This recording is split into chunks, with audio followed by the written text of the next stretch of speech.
This is the Blairing Out with Eric Blair show, and I'm pleased to have the lead singer of SuperJoint Ritual, Phil Anselmo. Phil, how you doing, buddy? Excellent. How's the tour been so far? I would say, well, the first warm-up show was maybe one of the worst shows SuperJoint Ritual has ever played. It sounded like we were in a chamber, and it was just this big echo. However, after that, we hit Texas, and we did this long Texas run, and we went through also New Mexico.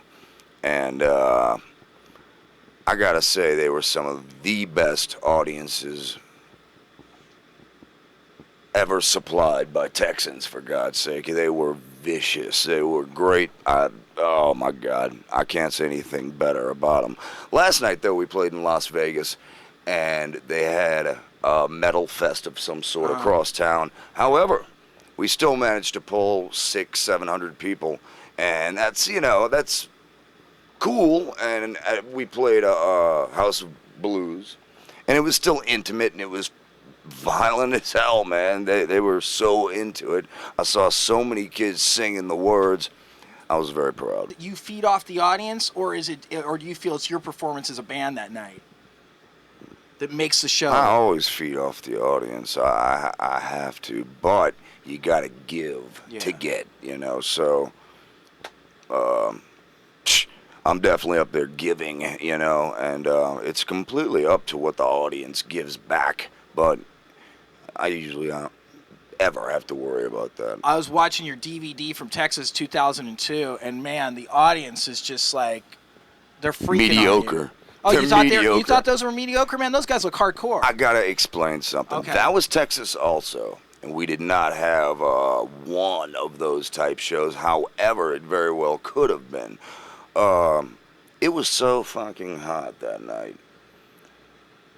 It was paralyzing. It was like the entire time someone was just blowing this huge wave of hot air at you, and it was coming from people, which is pretty gross. Oh, and God. you know, Okay. yeah. All right, I'm getting the feel for what you're talking about. It's miserable, and on top of that, it was packed, and the kids did what they could do. But like I said, once again, this time in Texas, they were much, much, much more savage. They were incredible. What was it like growing up in New Orleans? Well, I was surrounded by music. I did have the general hippie parent. You know, I was born in '68, so we were just crossing over. You know, and I remember being 1 year old, 2 years old. I have memories, and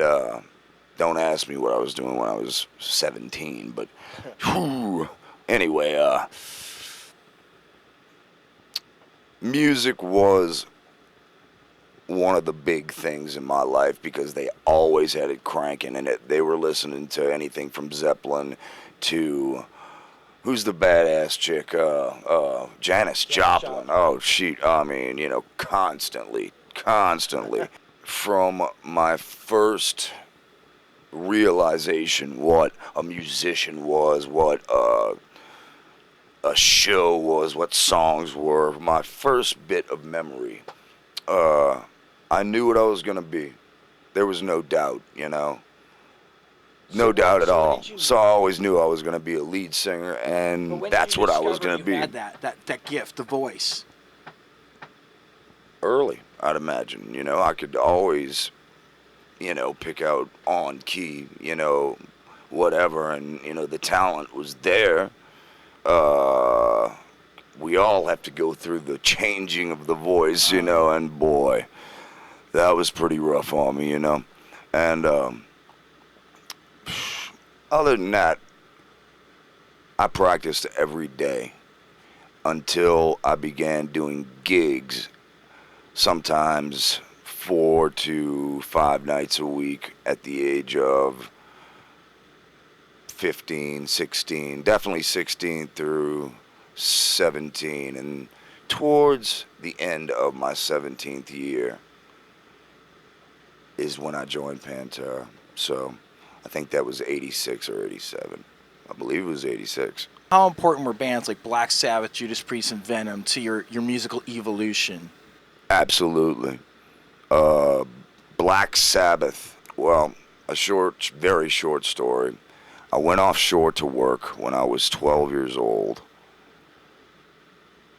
with my stepfather, and he had a commercial boat that was not a 90-foot boat, and we would fish for profit.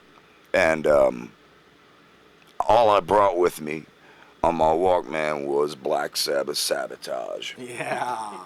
And it changed my entire, just watching the sea and just all this, what was surrounding me, the atmosphere surrounding me, and that music were uncomparable, because Symptom of the Universe, Hole in the Sky. Oh, for God's That sake! stuff just kicks ass. 12 years old. I'm just telling you, I've loved them. Yeah. And Venom, of course. A friend of mine bought the record. He said, "You have got to borrow this." So I, took it home, and he goes, "Don't let anyone see it," And I'm checking out the cover and the back of it, and it's "We drink the vomit of the priests," et cetera, et cetera. Yeah. And I'm like, oh my God. I was like 14, and I put the record on, and I had the headphones on, and I don't think there has been a record since then that has scared me, truly scared me, the way not Hell Awaits, that's Hell. Slayer. That's my Hell. favorite Slayer album. No, not Welcome to Hell. Black Metal? Black Metal. Oh, you love that album. It changed my life for that general type of band. They were raw as hell, and there's something so disgusting about Venom, and they were satanic on top of that, and they used all of the imagery, the goat of Mendes, and whatever, I was just taken quite aback. You mentioned one other band, I could tell you. You said Sabbath, Venom, Judas Priest. Judas Priest. Forget it.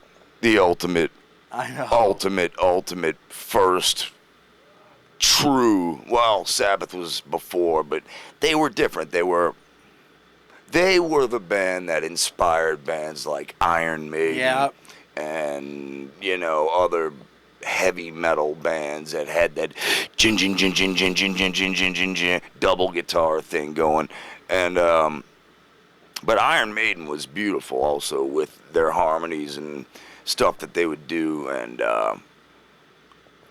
personally, I'm a Paul Di'Anno fan, which was their first singer. Yeah. And Killers. The Killers. I brought it with me. That's such a great album. Oh man. Yeah, Iron Maiden was great.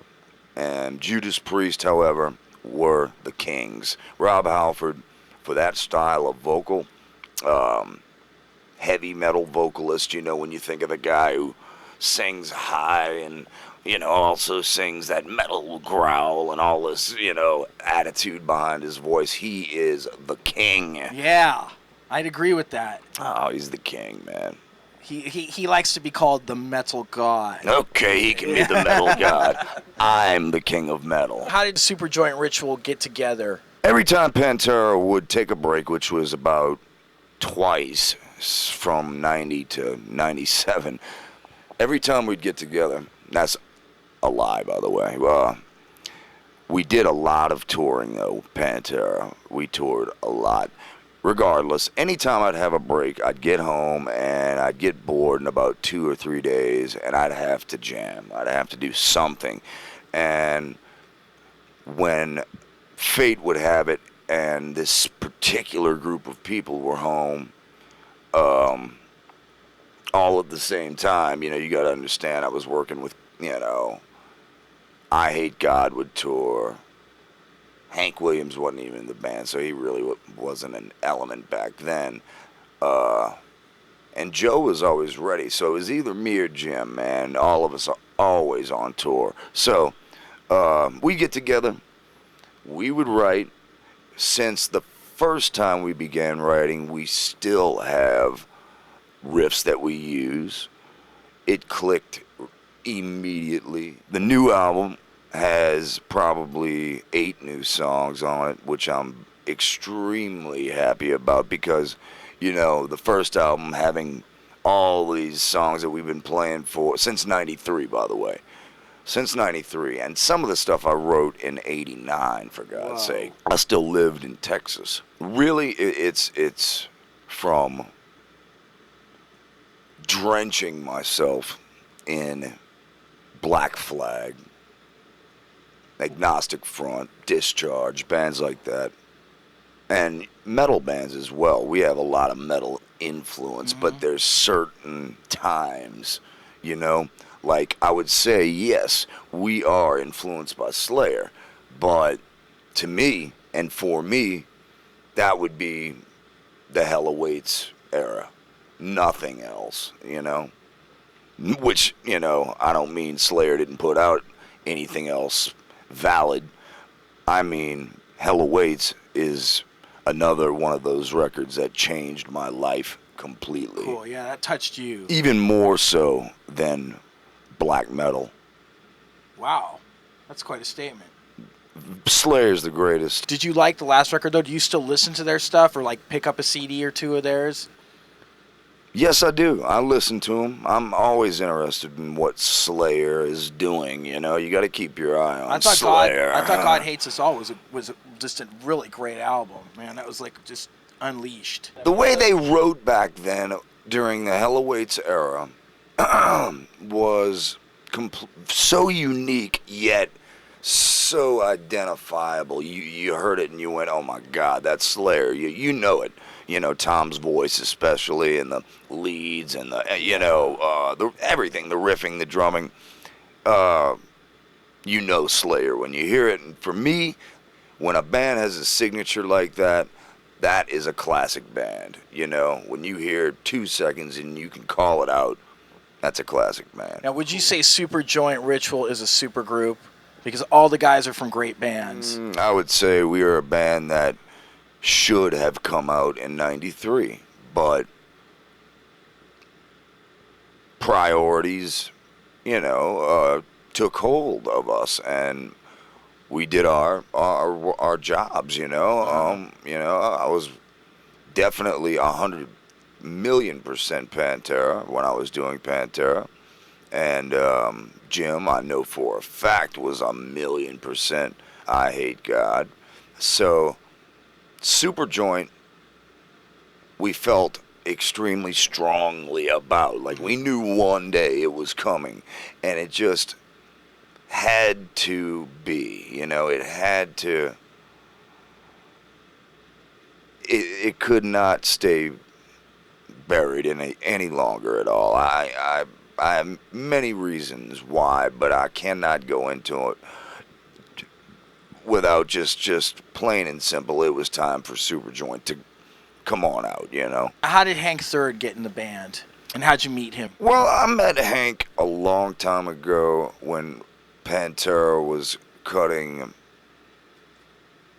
initial tracks for Far Beyond Driven. We were in Nashville, and there was this band playing down the street, and Hank the Third was the drummer. And, I showed up, and I met him then. He was a cool kid, totally shaved head, whatever. They kind of sounded like a Helmet-style band, whatever. The place was packed, it was. And they were good, they were good. And anyway, later on, I don't know how the whole story goes. You'd have to ask one of the other guys in the band. Joe Fazio, the drummer that has always been in SuperJoint Ritual, moved to Texas, got to be really good friends with Billy Gibbons from ZZ Top, and through this big whirl of people and handshakes and drinks and God knows what else. Joe started playing drums with Hank, and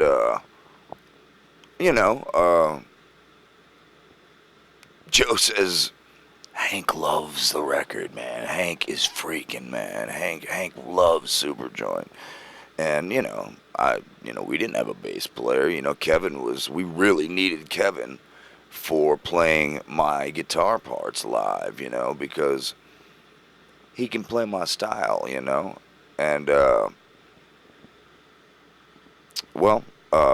we needed a bass player, plain and simple. And the reason why I brought Kevin up is because whenever SuperJoint would practice, he would have the chore of playing bass, when really he wanted to be a guitar player. I would always at practice play guitar with Jim, and obviously Joe on the drums. So we needed a steady bass player. Hank fit perfect. He was pretty much perfect from the first day, and he's been a member since we jammed. It had to be 3 years ago, something like that. What inspired the song Everyone Hates Everyone? It's the truth, Yeah, it is the truth. It's the truth. It's sad but true. If you meet somebody, I think if you're alone in a bar and there's another guy in there, a guy like yourself who don't take no shit, don't like being stared at for too long, and it's just him by himself in the bar, he's more likely to go, "What's happening, man? What's going on, man?" More likely to be, more approachable, nicer. But if he's got 5 of his friends there with him, he's so much braver. Yeah. And that's one thing that I hate about the world today, is that people in general are terrified by themselves in the world alone. They are so afraid without maybe mommy and daddy or some sort of security, however they grew up. That's why there's gangs. That's why there's a lot of different, we need to be all together, instead of, one-on-one, head-to-head. That's why I love boxing, one-on-one. Do you want to talk about you overcoming the addiction? In my case, I really want people to understand that it was more or less, I felt so strong here that I thought that there was nothing in the world that could take me down, that could kick my ass. It did. It won. If there were a real entity of evil in this world, it is that. To be honest with you, I purposefully dabbled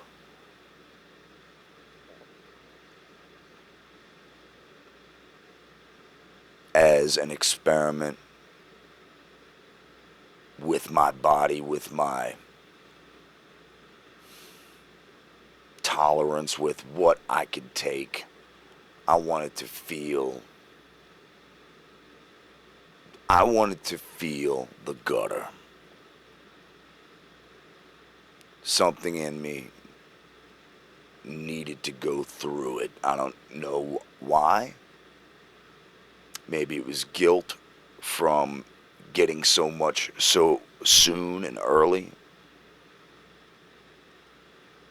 And my favorite bands are bands that haven't made a dime in their entire career. I'm a real motherfucker. And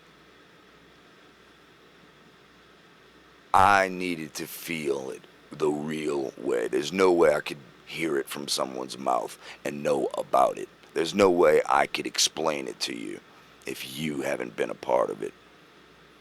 but it's the true, ultimate, incarnate evil.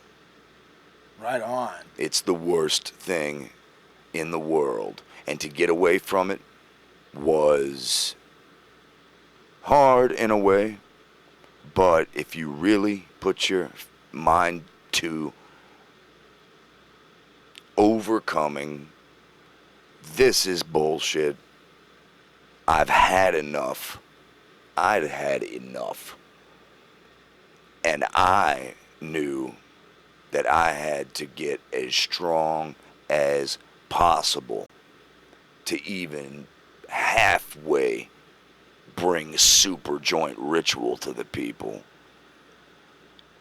For SuperJoint Ritual, I need to be 1,000%. And right now, I feel like I'm about 75, 80%. I do have an injury, but I'm not going to go into that. To me, that's no excuse. That's just another crutch. Screw that. It feels wonderful to be back, and it feels wonderful to see that the people have not left me. The true hardcore people have not left me. Cool. And I'm back for them. What kind of musical freedoms have you enjoyed with SuperJoint Ritual? I enjoyed everything about Pantera. You know, Pantera, there's no way I'm going to sit here and say anything negative about Pantera. The freedom that I'm enjoying is being able to play guitar, because Dimebag and I had such different styles. If I would come up with a riff and he would play it, it just wouldn't sound right, you know. It just, you know, not just to me, to him as well, you know.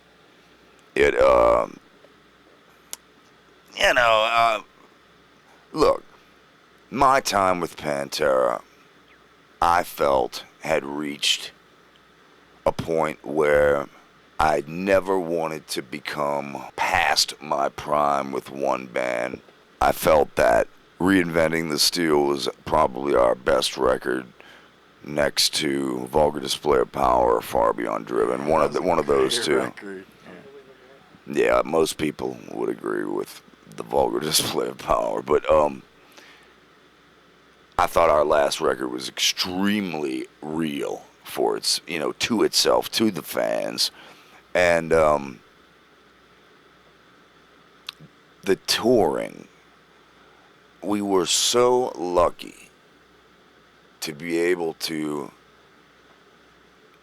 end this thing by having a Pantera, Slayer, Morbid Angel tour. I mean, I felt the oncoming of, if we were to do another record, maybe some of it would have been forced, which I never wanted to do, ever. Because the kids, you know, they would hear a forced album. They feel it. They'd definitely feel it. Or I would feel it for sure, and that would not work. What inspired the song Ozuna? I love that riff. Basically, how quickly everybody is dying to grow up old enough to fuck. Later in life, you learn that it ain't the fuck, it's the person. You know what I mean? How did you come up with the title for A Lethal Dose of American Hatred? I realized that hatred is an extremely heavy word, a very, wow, you know, it'll jump out and catch you.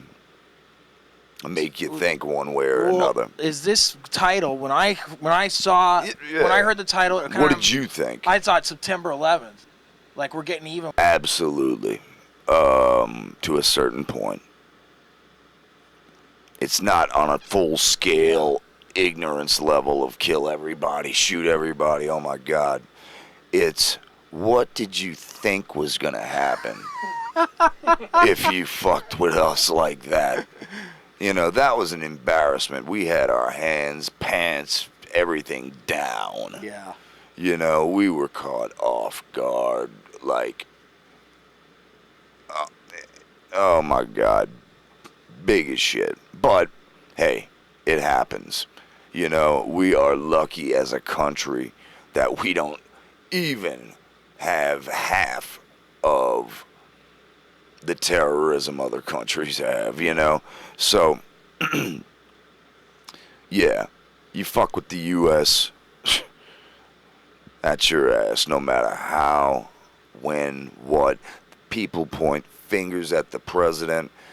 I'm not taking up for him. Yeah, he's a cowboy, he's this and that. But any president put in that position would have to bring on some sort of offensive, or even the American public would complain about that. Yeah. They'd be like, why aren't you going over there kicking their ass, finding out who, what, why, you know? So he's in a no-win situation. Yeah. So I'm giving him some breathing room, man. I'm letting him know, hey, it's all right, brother, you know? And there's other songs on the record that are about personal things, of course. Friends, you know, going through different changes in your life. Me going through different changes in my life. Watching other people around you. Just things change, you know? It really doesn't stay the same. No. You know, sucks. I've been in this. I can say the same thing. It sucks to get older, but in a weird way, I love the knowledge. You know, it's like you always think, if I would have known what I know now back then, dude, that's like me on a daily basis. I would have never. You know, I'd rather jump off a building. You know, what's going to happen with the band Down? Because there's a lot of diehard Down fans out there. There's going to have to be a lot of business talk, a lot of straightening up of business about everything imaginable, about money, about this and that, commitment, record labels, all kinds of stuff. There are, you know, a lot of things that have to come clean, see what was up. I told people this, and I mean it. I am in SuperJoint Ritual for the long haul. I cannot think about nothing else. Jack Osbourne loves Down. I mean, a day does not go by, an episode of Osbourne doesn't go by where you don't see him wearing some article of clothing that's giving glory to that band. Tell me if Jack was bummed when he found out you guys were going to be putting it on hold. I don't know. You never talked to him about it. He never called you and said, what the hell are you doing now? I'm just kidding. But No. Jack, you know, I bet he likes SuperJoint Ritual too, you know? Yeah, definitely. But, you know, those Down shirts are classic, you know, so whatever. He might just be wearing it because he gets, you know, a little extra, you know, when he wears it or something. Tell me about the concept for your new music video, Waiting for the Turning Point. It's definitely an all-out live type performance, you know, and it's violent. I love it. Tell me about the day of shooting that, like how you got the fans in there and everything else. It was an afternoon to where we had passed out flyers and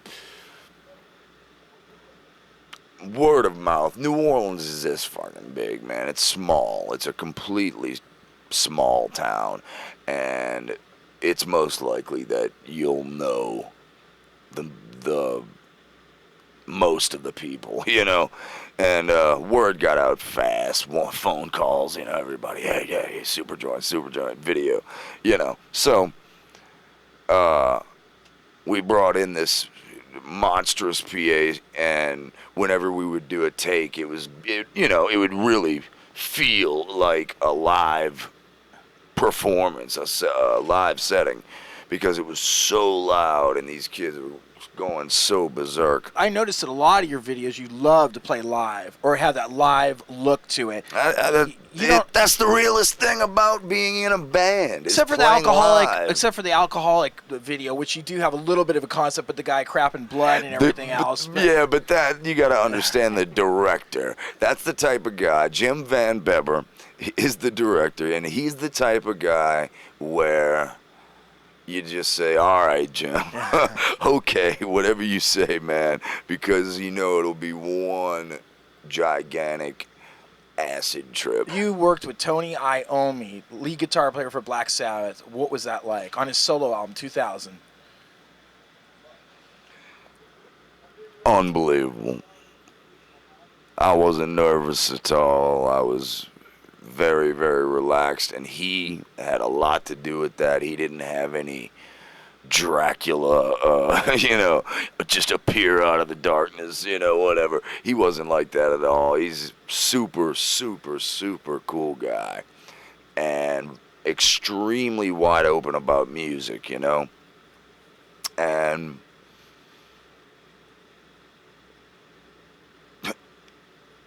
actually, I was there 2 days, and we wrote 3 songs. Bitchin'.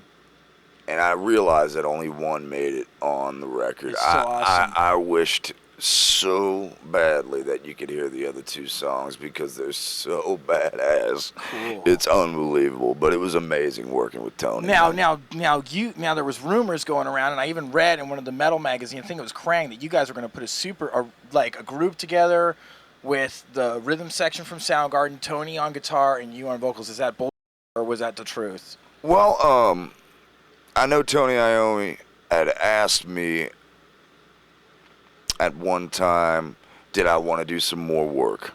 And I said, sure, anytime. At one point we were going to go up to Europe, and something happened to where I know I had to tour with SuperJoint, and I believe he's got some stuff going on, but it's up to him, really. The ball's in his court. All he has to do is really say, hey, Phil. And, I feel like a dong by saying this, but, I realize that I said that the only thing I'm doing is SuperJoint, but here we are talking about Tony Iommi.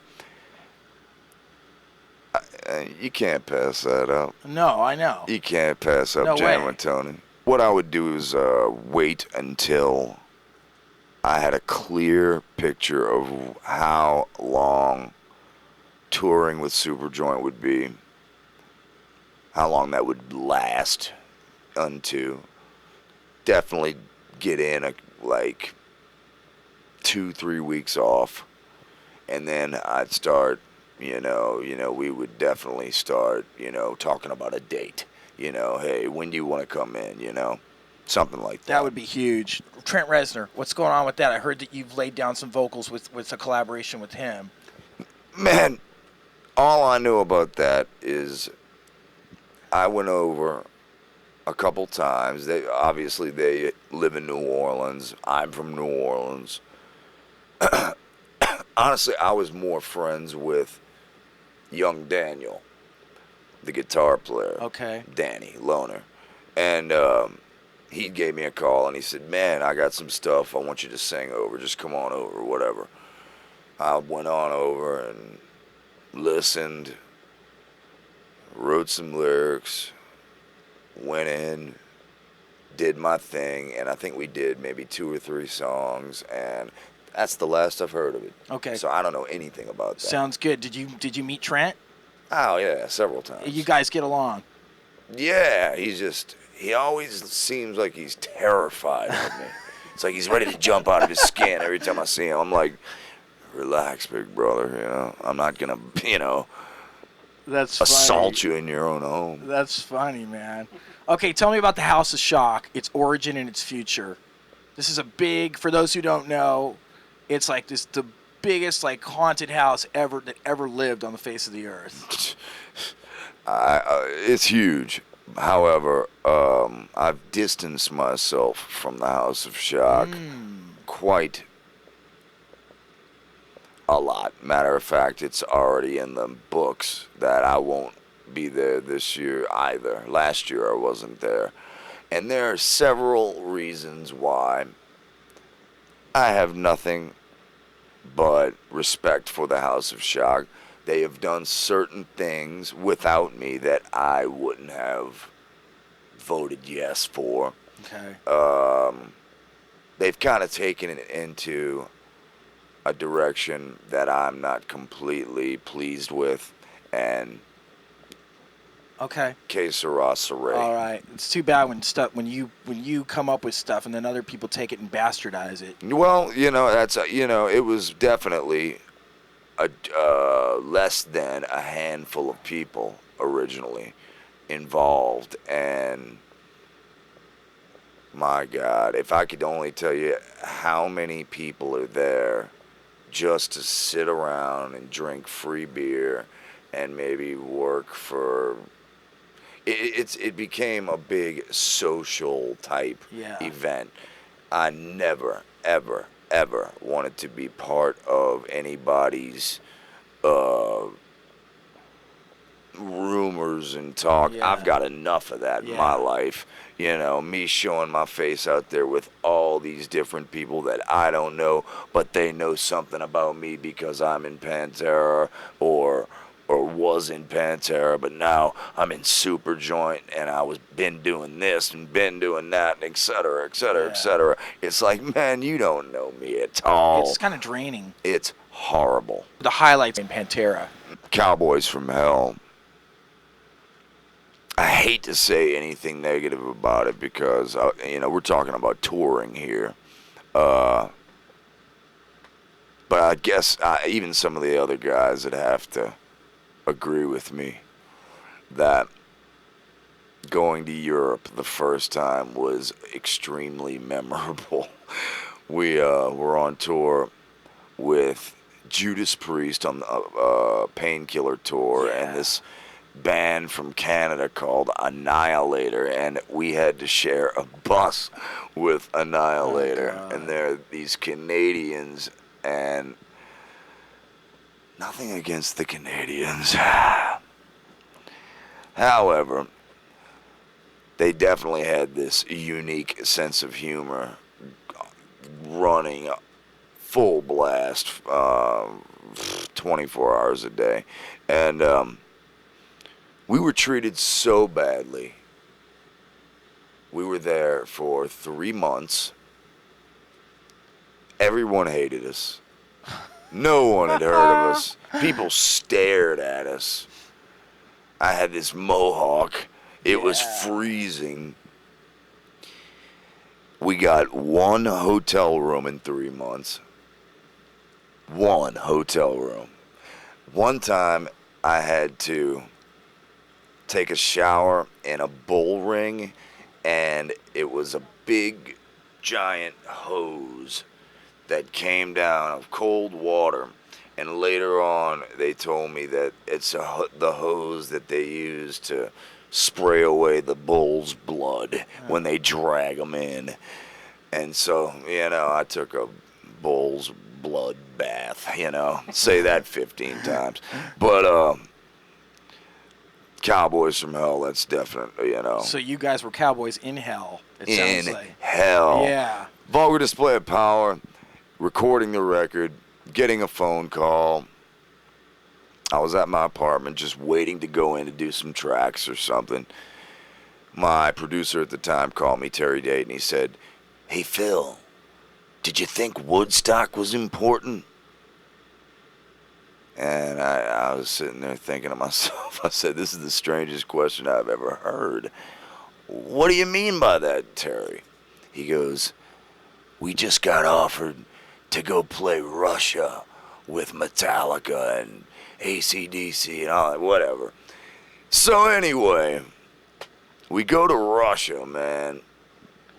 That was immense. Yeah. We get off the airplane, they shovel us in this little bus, and they got this radio station on, and they're talking in, Russian and whatever. And they start saying Black Sabbath. And one of my favorite Black Sabbaths, it was totally cloudy outside and dim and whatever. I was tired, but they played Planet Caravan. Oh, man. And I'm just sitting there going, whoa, I can dig this place, man. And it was depressing, but it was cool as hell, man. Anyway, we went on at like 2 o'clock in the afternoon, and there were 750,000 people there. And by the time Metallica went on, I think there was like 1.2 million people. God. So it was gigantic, you know. Far Beyond Driven, that's easy. Number 1 record. Yeah. Number 1, Billboard. Top 200. We still beat you, Bonnie. Bonnie Raitt. Her and her people got so mad because she released her new album, and we beat her. I'm sorry, darling. That's I really am. great. The Great Southern Trendkill, I think, was a very, I don't want to use the word experimental, a very different record for Pantera, and I think it'll be, it's one of those records where I think definitely in a few years it'll be way more appreciated, you know? That's how I feel about it. Actually, there's a lot of stuff on it that I love, but, you know, everybody's got their own opinion. Still went gold. Phil, thank you for being on the Blaring Out with Eric Blair show. Blaring Out with Eric Blair show with Phil Anselmo. Signing off. The Blaring Out Show.